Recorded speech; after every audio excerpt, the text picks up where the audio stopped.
Greetings, welcome back to the channel. Today I'm going to talk about how everything is tainted with a narcissist.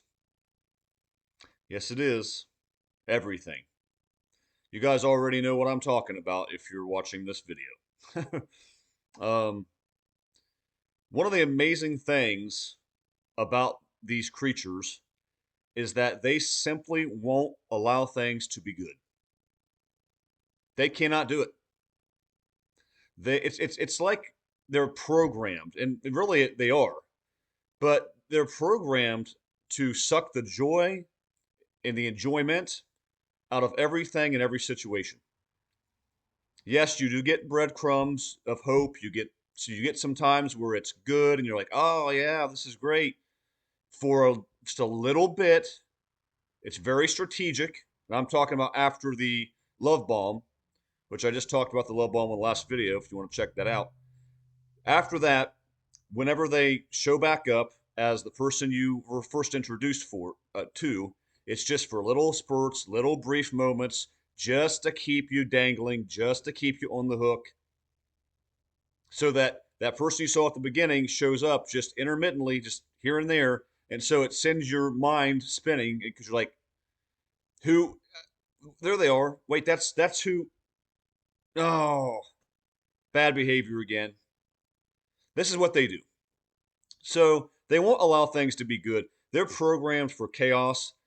They only run on chaos. They do like negative attention, negative events far more than they do positive. But they simply won't. If you're out of that relationship and you're looking back, you probably have very few good memories about it. And that's one of the first things that I really thought after I ended the relationship with the narcissist, the primary, the one I figured everything out with. Um, is that every single good time was sandwiched in between a bunch of bad times. Everything you could consider as a good memory, something you look back on and a little bit fondly maybe, it's disappears because it's suffocated between bad events. Think about it seriously. Think about any good time you had with that person. I guarantee you, before and after, there were negative events. So they won't let you have good memories. Take vacation, for instance, if you went on vacation with the narcissist. And I did, and it was kind of a weird situation. Um, Whole family was there. So anyway, but they're going to ruin that thing. You remember how, maybe you're 20 minutes down the road or 25 minutes down the road to start a vacation. It's supposed to be fun. It's exciting. You're going to a place you like. And maybe they forgot their wedding or engagement ring.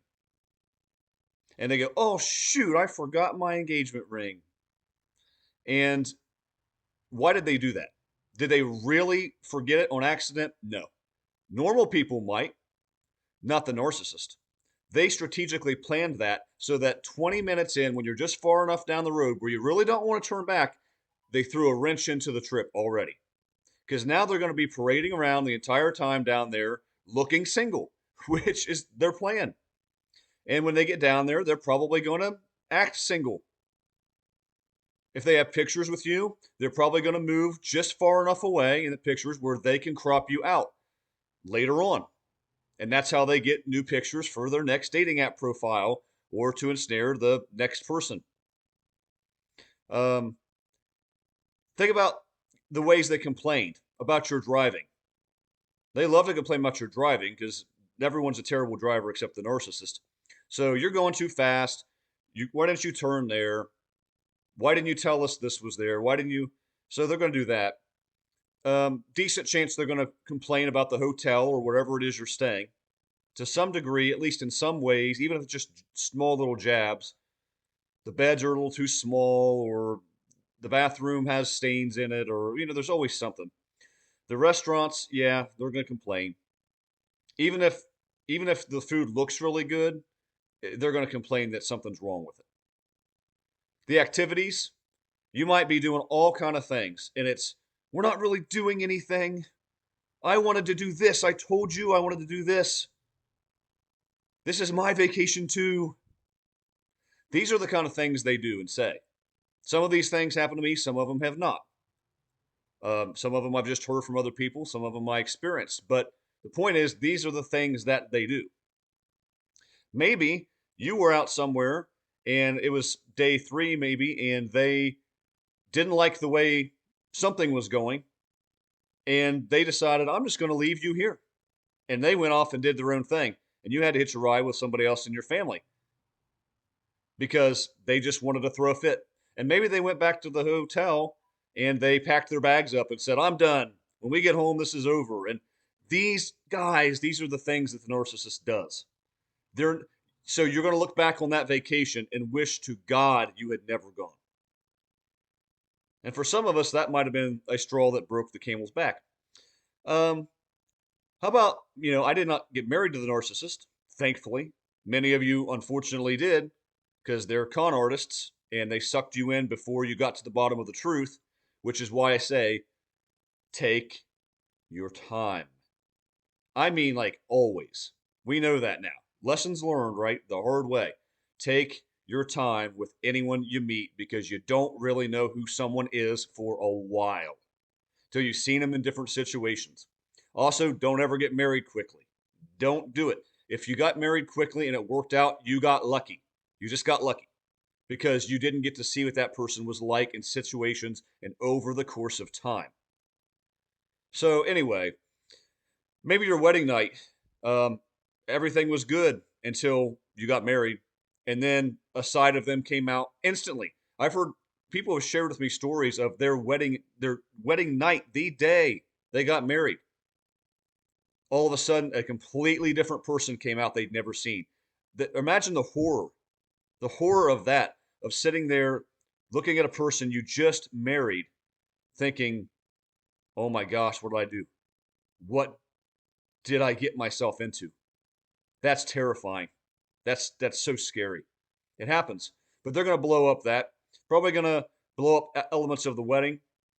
Um, if you got engaged, things are probably going to go well for a little while. It's a honeymoon stage for about 10 days, 12 days, 2 weeks. You might get that if you're lucky. And then they're going to do something to just blow it up. Maybe they're going to go through your phone and accuse you of doing things you never did and kick you out of their house or threaten to call the police on you, or who knows, because that's what these people do. You find yourself in situations with a narcissist that you cannot imagine how you ever got into that situation.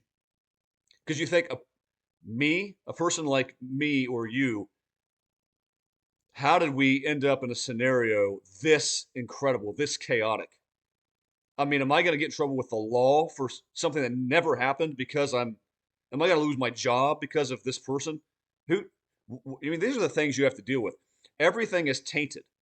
Even your day to day life, it's tainted. You go to work, you can't concentrate on work because you're thinking about them, or they're causing distraction, or they're not texting you, or they are texting you something that you don't want to hear. Or maybe they started a wicked fight that morning for no reason, and now you have to go to work. Or maybe they started a wicked fight that last night. Your sleep is tainted. Your relationships with other people, because you can't concentrate while you're with these people. You become a shell of yourself, and even your daily interactions with other people are tainted. I saw I saw the primary narcissist's new entanglement individual not very long ago at a grocery store. And I got to tell you something, I felt horrible for the man. I did anyway. The minute that I heard about them and they had a child together, and the minute that I heard that they were pregnant, I felt myself tense up and close up for that person. I don't even know the guy, but I felt that way for him. And you understand what I'm saying. You've been through this probably. You feel sorry for that person they're with. If they didn't cheat, which is not the case for me, this is just a poor innocent dude who wanted a family, who thought he struck gold, and instead he got the devil. And I felt so bad for this man because I knew how that person was, how truly wicked that person was. And to have a child with them, oh my gosh. So I saw this guy at the grocery store, and he was having a conversation with a friend, and he just looked like a shell of a human being. He just looked like he wasn't there. He's trying to talk to his friend, and it's like he can't even concentrate. And I could pick this up just from watching him for a few moments. He couldn't focus. He couldn't communicate with this guy. His mind was elsewhere, and he looked kind of red faced and stressed out. And I remember thinking to myself, I was there. I was in that exact same spot, but he's got it worse because he's really entangled. He's really entangled. He can't just he can't just break this thing off when you have a child together that's very, very, very young. It's easier said than done, right? Anyway, I'm getting off here on a tangent, but the thing is, these people wreck every part of your life, your day in, day out discussions, your relationships, the way you are at work. You can't sleep. You can't do anything. You can't take a simple walk and enjoy the scenery because that person is just on your mind all the time, all the time, all the time. And that rumination lasts a long time after the relationship because they've done serious damage. They have actually done damage to your brain, and it has to be rewired. And that's why I would strongly recommend anyone after any relationship ends, but especially if you're with someone like a narcissist, you have really got to take some time off. Do not charge into a relationship right after that. You're not ready. You cannot be ready. Got to take some time to heal. But they taint everything. How about the holidays? I mean, I know it's a cliche to say that narcissists ruin holidays, but they do.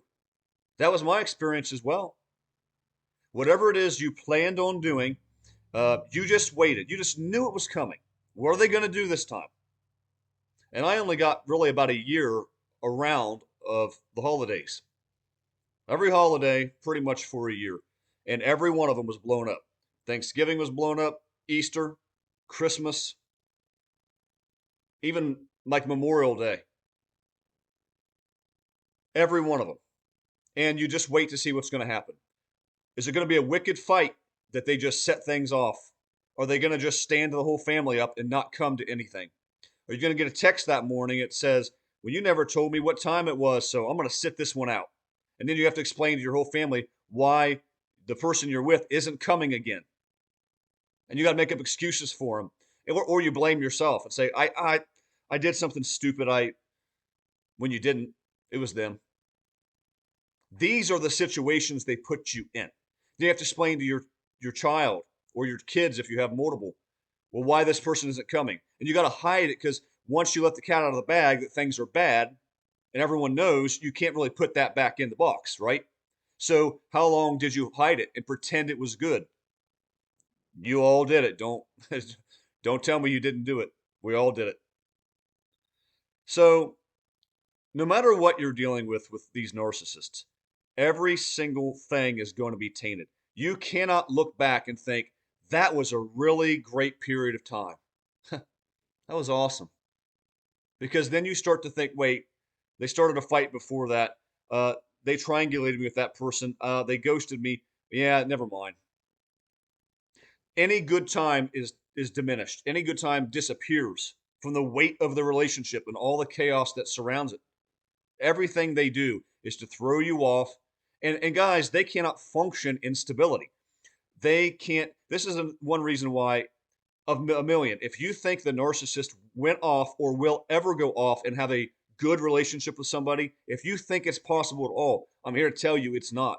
And one of the reasons, among a thousand, is that they require chaos. It makes them physically ill for things to be peaceful. They hate it. If you have peace, they hate you for it. They come to steal it. They come to destroy your peace. They will not allow things to go well. It's not going to happen. So if you think they're off drinking margaritas and enjoying the sunset with somebody, you are dead wrong because they require chaos. That is stability. That is peace, and they won't have it. So, guys, everything is tainted with the narcissist. And it's really amazing to think back on how many things they did, how many disruptions. How can a person be this way? This is the depths of the darkness with the narcissist. So, anyway, guys, drop comments. I'm interested to hear what things they tainted or your response to this. But I guarantee you, look, simply put, if you look back on a relationship that is now ended and it wasn't like this, and you have lots of good cherished memories and there wasn't a lot of darkness, you were not with a narcissist. Maybe a bad person, maybe, but definitely not a narcissist. Anyway, come at you guys with another one here soon. Thanks for watching, and God bless.